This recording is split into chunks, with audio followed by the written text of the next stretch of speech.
Imagine a day so extraordinary that time itself seemed to stop. A battle so fierce that thousands of soldiers faced almost certain death.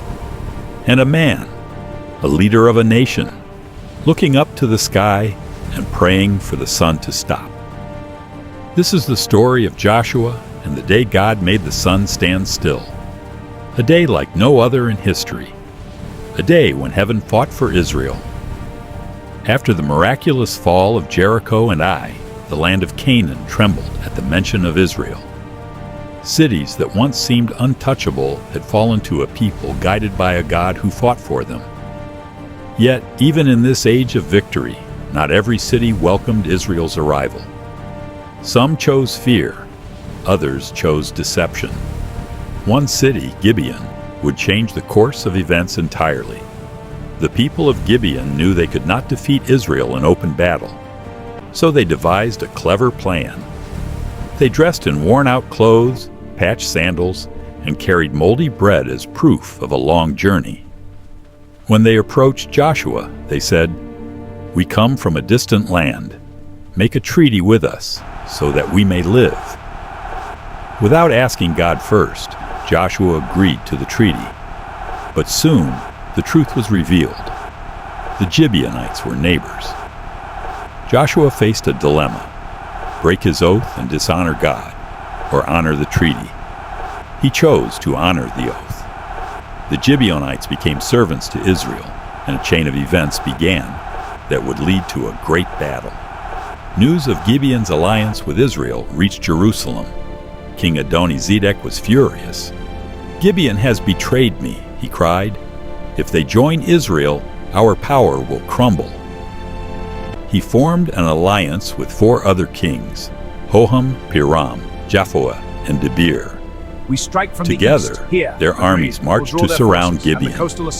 They thought they would crush Israel's allies easily, but they had no idea what awaited them.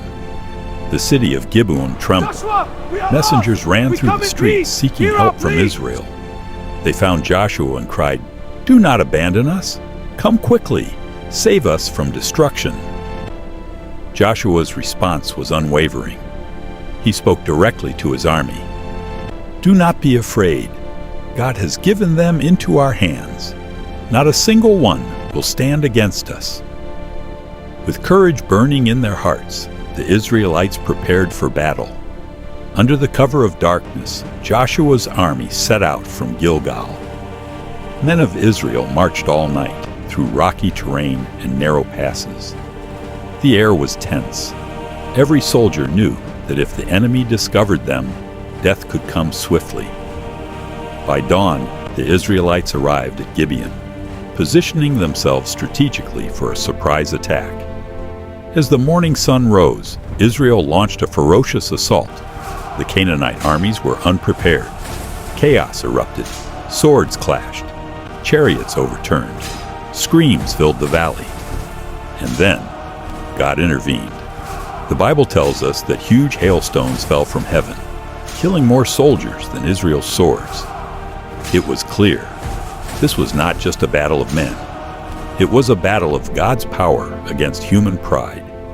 But Joshua realized a problem. The day was ending. "Sun, stand still over Gibeon.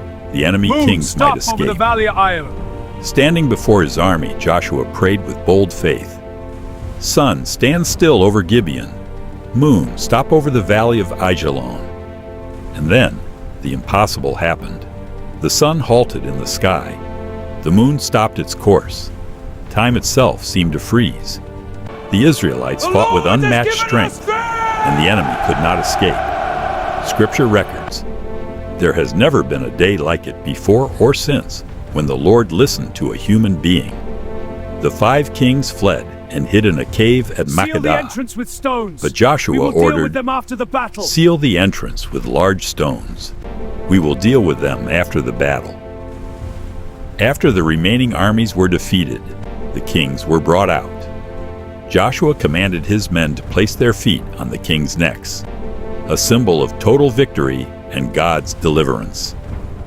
One by one, the southern Canaanite cities fell. From Hebron to Debir, from Lachish to Eglon, Israel conquered the lands. The terror of the Lord fell upon all the nations of Canaan. The message was clear. When God fights for his people, victory is certain. When God is on your side, nothing, no army, no city, no king, can stand against you. The story of Joshua 10 is more than a historical battle. It is a story of faith, courage, and God's power. When we trust God in impossible situations, miracles happen. Even the sun and the moon obey God's command.